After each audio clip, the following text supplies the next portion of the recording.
been a interesting weekend of developments, and the first question I have to ask you is, Yes, why didn't you sack Matt Hancock on Friday? Given you did say the matter was closed, do you think he made the wrong decision by resigning? Well, I read the story on Friday, and we've got a new health secretary in post on Saturday, and I think that's about the right pace to proceed in a pandemic. And actually, I had a good conversation yesterday, a long meeting with Sajid Javid, the new health secretary, and we went over the data in great detail.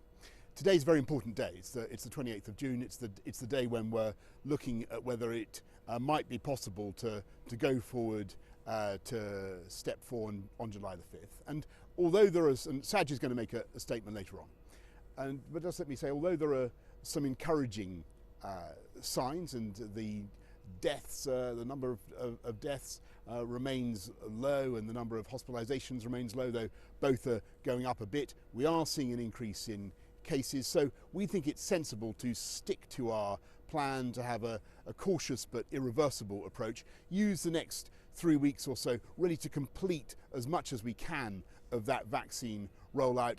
Another 5 million jabs we can get into people's arms by July the 19th, and then I think with every day that goes by, it's clearer to me and to all our advisors, all our scientific advisors, that we're very likely to be in a position on July the 19th to say that really is the terminus, and we can go back to life as it was before COVID as far as possible. Matt Hancock, obviously the man who put a lot of these restrictions and these social distancing rules into place, and has guided us through this pandemic, but obviously a big downfall for him. What does a minister have to do to get sacked, and what does it say about the moral compass of this government when you've been telling people week in, week out that we're all in this together? Are some people in it more than others together? That's right, and that's why when I saw the story on Friday, we had a new Secretary of State for Health in on Saturday, and you'll be hearing a statement from Sajid Javid in the House later on this afternoon about where we are in the pandemic, the steps that we're going to be taking. But as I say, I think we're looking set fair for July the 19th. And what about the apparent CCTV breaches, the leak out of the department? What are you going to be doing about that? How concerned are you about it? I'm sure all that kind of thing is going to be looked into, but I'm here in Batley and Spen, where I think the focus is really on getting those jabs done. 65,000 jabs have been done in Batley and Spen. 8 out of 10 adults. Got a fantastic local candidate in Ryan Stevenson, who's fighting to combat crime here in Batley and Spen, putting 500 more police out on the streets of West Yorkshire. He's absolutely passionate about skills, lifting the skills of young people growing up in this area, but also I think he'll be a great champion for Batley and Spen, somebody who can take the area forward, work with government to get investment in this constituency after, I'm afraid, decades of neglect and underachievement by Labour, and a time for, I think he's a voice for positive change in Batley and Spen. Have you, Prime Minister, ever used your private email for government business? I don't comment on how I conduct government business, but I can tell you that we in this government are getting on with focusing on the people's priorities. Are you, Prime Minister, are you personally disappointed that lockdown restrictions will remain in place for another 2 weeks?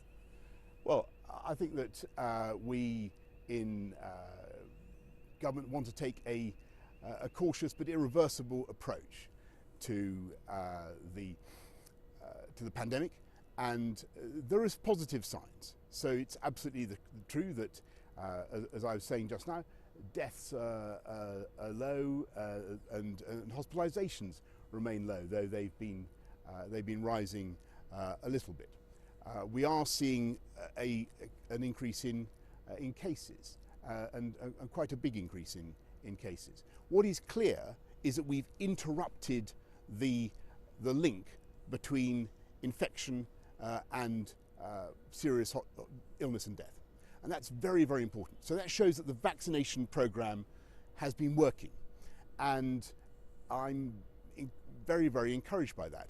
What I think we should do now is continue to take a cautious but irreversible approach and use the next 3.5 weeks or so to make sure that we get those another 5 million vaccinations into people's arms, build up even higher that wall of protection, and then go forward on July the 19th as a terminus date, when I think that we'll be able really to return to pretty much life before COVID. And that's what we're working towards. And if you look at this company here, Johnson's Paint, here in Batley and Spen, they've been doing incredible things.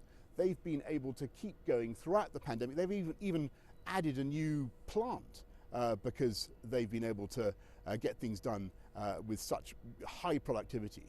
But companies across the country need those social distancing rules to come off.